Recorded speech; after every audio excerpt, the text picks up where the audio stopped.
ಶಬೆ ಮೆರಾಜ್. ಇವತ್ತು ಒಂದು ವಿಶೇಷತೆ ಇದೆ. ಆ ವಿಶೇಷತೆಯಲ್ಲಿ ನಮ್ಮ ಜೊತೆಯಲ್ಲಿ ನಮ್ಮ ಮಸೀದಿ ಆಜಮ್ ಮೌಲಾನಾ ಮೊಹಮ್ಮದ್ ಇನಾಯತುಲ್ಲಾ ಮತ್ತು ಎ.ಕೆ. ಅಶ್ರಫ್ ಸಖಾಫಿ ಮೌಲಾನಾ ಇವರು ನಮ್ಮ ಜೊತೆ. ಅಸ್ಸಲಾಮು ಅಲೈಕುಂ ವರಹಮತುಲ್ಲಾಹಿ ವಬರಕಾತು. ಬಿಸ್ಮಿಲ್ಲಾಹಿರ್ ರಹಮಾನಿರ್ ರಹೀಂ. ಅಲ್ಹಮ್ದುಲಿಲ್ಲಾಹಿ ರಬ್ಬಿಲ್ ಆಲಮೀನ್. ಸಲಾತು ವಸ್ಸಲಾಮು ಅಲೈಕ ಯಾ ಸಯ್ಯಿದಿ ಯಾ ರಸೂಲಲ್ಲಾಹ್ ಯಾ ಹಬೀಬಲ್ಲಾಹ್. ಇವತ್ತು ಇಡೀ ಜಗತ್ತಿನಾದ್ಯಂತ ವಿಶ್ವಾಸಿಗಳಿಗೆ ಪ್ರತ್ಯೇಕವಾದಂತ ಒಂದು ರಾತ್ರಿಯ ದಿನವಾಗಿದೆ. ಇಸ್ಲಾಮಿಕ್ ಹಿಸ್ಟ್ರಿಯಲ್ಲಿ, ಚರಿತ್ರೆಯಲ್ಲಿ ಅದ್ಭುತಕರವಾದಂತ ಒಂದು ಘಟನೆ ನಡೆದಂತ ಒಂದು ರಾತ್ರಿಯಾಗಿದೆ ಇವತ್ತಿನ ರಾತ್ರಿ. ವಿಶ್ವಾಸಿಗಳೆಲ್ಲರೂ ಶಬೆ ಮೆಹರಾಜ್ ಅಂದರೆ ಮೆಹರಾಜಿನ ರಾತ್ರಿ ಅಂತ ಈ ರಾತ್ರಿಯನ್ನು ಕರೆಯುತ್ತಾರೆ.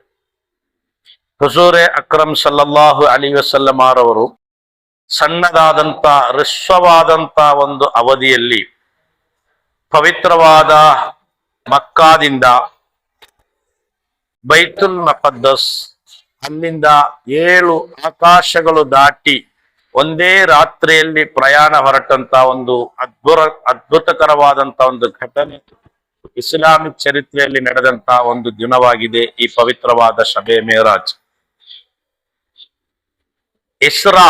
ಇಸ್ರಾ ಎಂಬ ಪದದ ಅರ್ಥ ನಿಶಾ ಪ್ರಯಾಣ ಅಂತ ಹೇಳ್ತಾರೆ, ರಾತ್ರಿಯ ಪ್ರಯಾಣ. ಹುಜೂರ್ ಸಲ್ಲಲ್ಲಾಹು ಅಲೈಹಿ ವಸಲ್ಲಂ ರವರು ಮಕ್ಕಾದಲ್ಲಿರುವಂತ ಮಸ್ಜಿದುಲ್ ಹರಾಮಿನಿಂದ ಜೆರೂಸಲೇಮಿನಲ್ಲಿರುವ ಬೈತುಲ್ ಮಖದ್ದಸ್ನವರೆಗೆ ಅಲ್ಲಾಹನ ಆಜ್ಞೆಯಂತೆ ಹಜರತ್ ಜಿಬ್ರೀಲ್, ಫರಿಷ್ಠೆಗಳ ನಾಯಕರಾದಂತಹ ಹಜರತ್ ಜಿಬ್ರೀಲ್ ಅಲೈಹಿಸ್ಸಲಾಂ ರವರ ಜೊತೆ ಬುರಾಕ್ ವಾಹನದಲ್ಲಿ ಯಾತ್ರೆ ಕೈಗೊಂಡಂತ, ಪಯಣ ಮಾಡಿದಂತ ಒಂದು ಯಾತ್ರೆಯಾಗಿದೆ ಇಸ್ರಾ. ಬೈತುಲ್ ಮಖದ್ದಸ್ನಲ್ಲಿ ಗತಕಾಲದಲ್ಲಿ ಇರುವಂತ ಎಲ್ಲ ಪವಿತ್ರವಾದ ಕುರ್ಆನಿನಲ್ಲಿ ಅದರ ಬಗ್ಗೆ ಕಾಣಬಹುದು ಆಯತ್ತು. ಎಲ್ಲ ಅಂಬಿಯಾಕ್ರಾಮಗಳು ಎಲ್ಲರೂ ಕೂಡ ಅಲ್ಲಿ ಅಂತ್ಯ ವಿಶ್ರಾಂತಿಗೊಳ್ಳುತ್ತಿರುವಂತ ಒಂದು ಪವಿತ್ರವಾದ ಕುರ್ಆನಲ್ಲಿ ಬಾರಕಿನ ಹೌಲಹು, ಆ ಮಸ್ಜಿದಿನ ಸುತ್ತಮುತ್ತಲು ನಾವು ಬರಕತ್ತನ್ನು ನೀಡಿದ್ದೇವೆ ಅಂತ ಒಂದು ಮಸೀದಿಯಲ್ಲಿ ಪ್ರವಾದಿ ಸಲ್ಲಲ್ಲಾಹು ಅಲೈಹಿ ವಸಲ್ಲಂ ರವರು ಕಳೆದು ಹೋದಂತ ಎಲ್ಲ ಅಂಬಿಯಾಕ್ರಾಮಗಳಿಗೆ ಇಮಾಮತ್ತಾಗಿ ನಮಾಜ್ ಮಾಡಿ ಅಲ್ಲಿ ನಾಯಕತ್ವವನ್ನು ನೀಡಿದರು. ಅದರ ನಂತರ ಬೈತುಲ್ ಮಖದ್ದಸ್ನಿಂದ 7 ಆಕಾಶದವರೆಗೆ ಹುಜೂರೆ ಅಕ್ರಮ್ ಸಲ್ಲಲ್ಲಾಹು ಅಲೈಹಿ ವಸಲ್ಲಂ ರವರು ಜಿಬ್ರೀಲ್ ಅಲೈಹಿಸ್ಸಲಾಮರ ಜೊತೆ ಪ್ರಯಾಣ ಬೆಳೆಸ್ತಾರೆ. ಒಂದೊಂದು ಆಕಾಶದಲ್ಲೂ ಕೂಡ ಒಬ್ಬೊಬ್ಬರು ಪ್ರವಾದಿಗಳು ಹುಜೂರೆ ಅಕ್ರಮ್ ಸಲ್ಲಲ್ಲಾಹು ಅಲೈಹಿ ವಸಲ್ಲಂ ಅವರನ್ನು ವೆಲ್ಕಮ್ ಮಾಡ್ತಾರೆ, ಸ್ವೀಕರಿಸ್ತಾರೆ.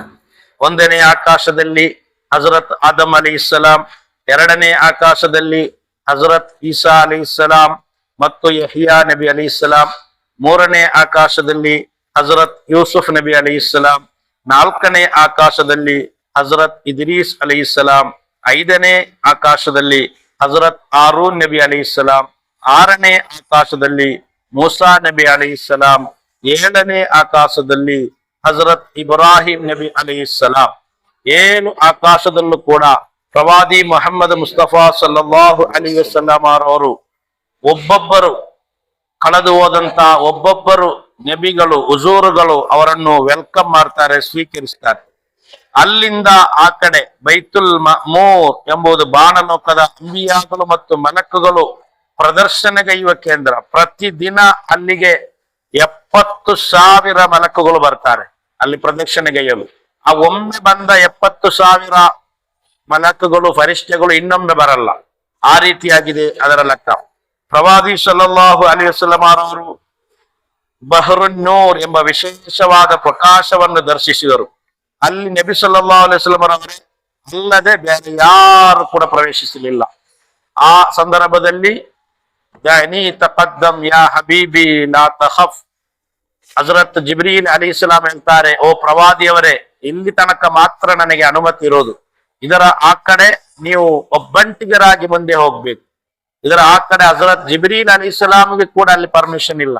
ಅಲ್ಲಾಹನು ಮತ್ತು ಹುಜೂರ್ ಸಲ್ಲಲ್ಲಾಹು ಅಲೈಹಿ ವಸಲ್ಲಂ ಅವರು ಡೈರೆಕ್ಟ್ ಆಗಿ ಮುನಾಜಾತ್ ಮಾಡಿದಂತ ಒಂದು ಸಂದರ್ಭ ಮಿಯರಾಜ್. ಆ ಸಂದರ್ಭದಲ್ಲಾಗಿತ್ತು ಪ್ರವಾದಿ ಪೈಗಂಬರ್ ಸಲ್ಲಲ್ಲಾಹು ಅಲೈಹಿ ವಸಲ್ಲಂ ಅವರಿಗೆ ಅಲ್ಲಾಹನು ತುಹ್ಫೆಯಾಗಿ ಒಂದು 50 ವಕ್ತ ನಮಾಜ್ ಅನ್ನು ನೀಡ್ತಾನೆ. 50 ವಕ್ತ ಫಸ್ಟಿಗೆ ಅಲ್ಲಾಹನು ಕೊಟ್ಟದ್ದು 50 ವಕ್ತ ನಮಾಜ್.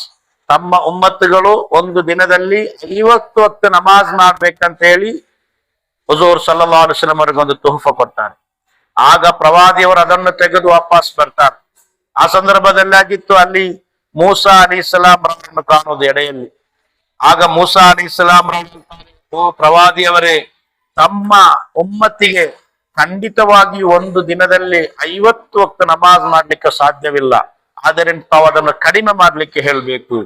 ಆ ಸಂದರ್ಭದಲ್ಲಿ ಪ್ರವಾದಿ ಸಲ್ಲಲ್ಲಾಹು ಅಲೈಹಿ ವಸಲ್ಲಂ ಅವರು ಮತ್ತೆ ಅಲ್ಲಾಹನ ಬಳಿ ಹೋಗ್ತಾರೆ.